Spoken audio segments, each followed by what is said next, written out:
목요일장 시장에 약간의 경계감을 준 건 주간 실업보험 청구 건수, 고용시장에 대한 이야기였을 것 같습니다. 과연 미국 체력이 괜찮은 건가에 대한 물음표가 살짝 찍히면서 시장이 좀 약간의 발목을 잡히는 모습이었죠. 과연 괜찮은 건지 이 물음표에 저희도 함께 답을 해보도록 하겠습니다.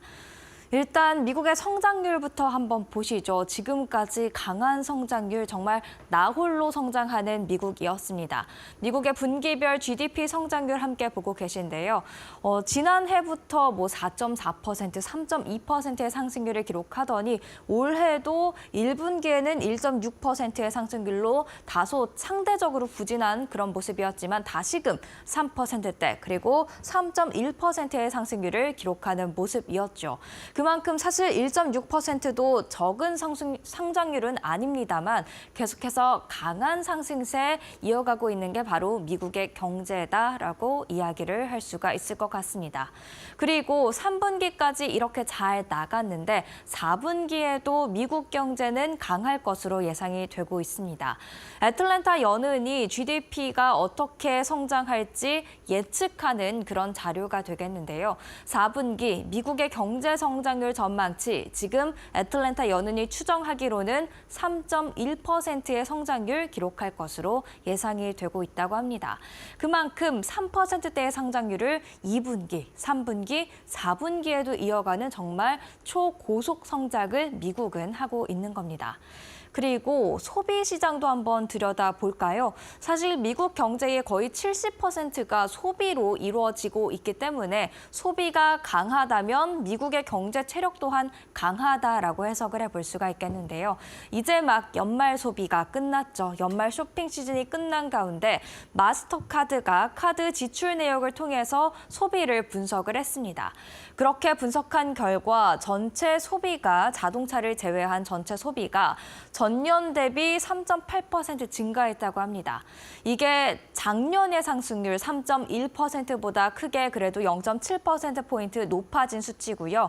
그리고 온라인, 가게 모두 다 상승하는 흐름들을 나타냈었죠. 즉, 연말 소비도 작년보다 더 강해졌다라는 것을 알 수가 있습니다. 그리고 소매 판매, 최근에 지표가 공개가 됐었죠. 미 상무부가 매월 이런 소매 매출 수치를 공개하고 있는데 11월 소매 매출도 긍정적으로 나왔었습니다. 이렇게 항목별로 차트화돼 있는 것도 있지만요. 한번 수치로 한번 보시죠. 11월 소매 매출이 전달 대비 0.7% 증가했는데요. 10월에 기록했던 그것도 상향 조정된 0.5%보다 또 증가한 수치가 나왔습니다. 그만큼 미국의 소비도 굉장히 강세를 이어가고 있다라고 수치를 보면 해석할 수가 있겠습니다.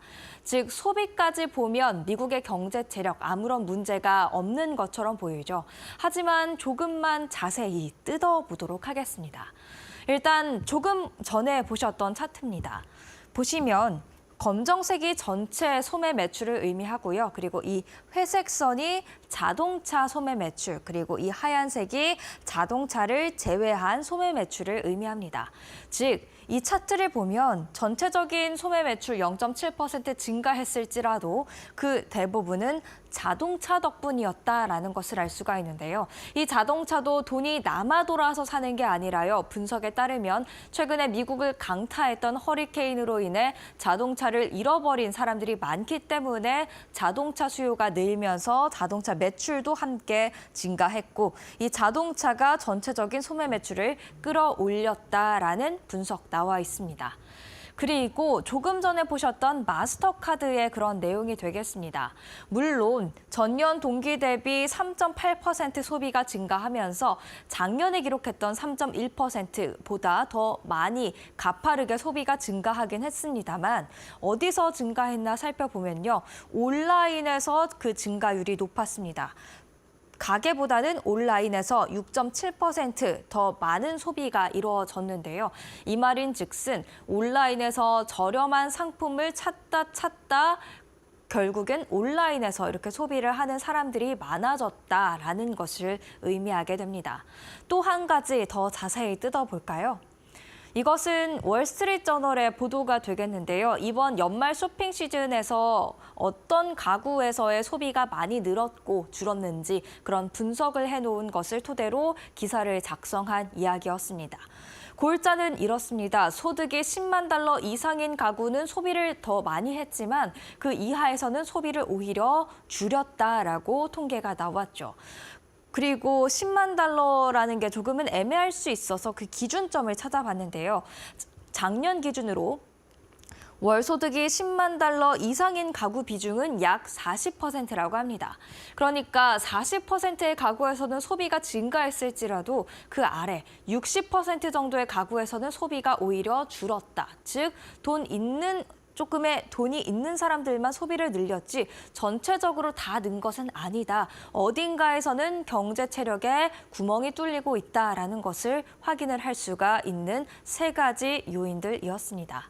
그리고 이런 내용을 설문조사를 통해서도 알 수가 있는데요.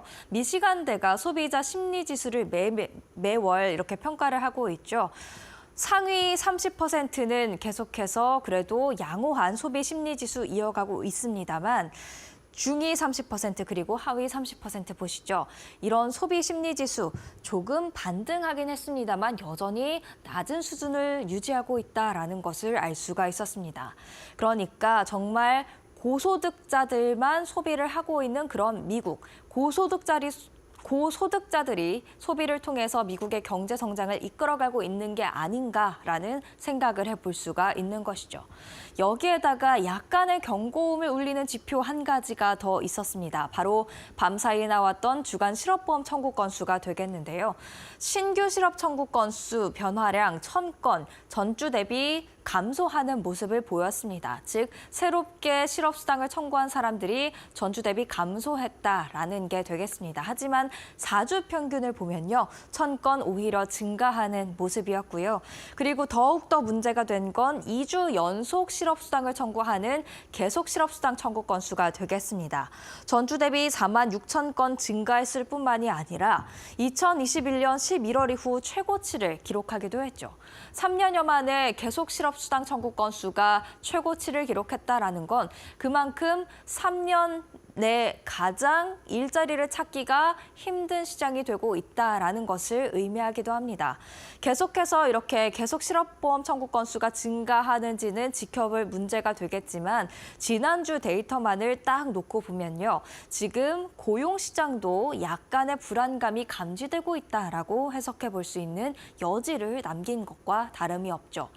그래서 오늘의 사인은 이렇게 정리를 해볼 수 있을 것 같습니다. 표면적으로 미국 경제 계속해서 고성장 이어나가고 있지만 어딘가 한편에서는 돈이 조금은 부족하거나 아니면 돈은 여유가 있지만 심리적으로 앞으로 어떤 상황이 다가올지에 대한 불확실성에 소비를 마음껏 하지 못하는 그런 부분들이 분명히 있다라는 것을 체크를 해볼 수가 있었습니다. 과연 미국의 경제 체력, GDP 성장률이 보여주는 그대로 강한 성장세를 이어가고 있는 걸까요? 연준도 미국 경제에 자신감이 있다고 했는데 앞으로 이렇게 약간이라도 불안한 지표가 나오지는 않는지 계속해서 체크할 필요가 있어 보입니다. 지금까지 사인이었습니다.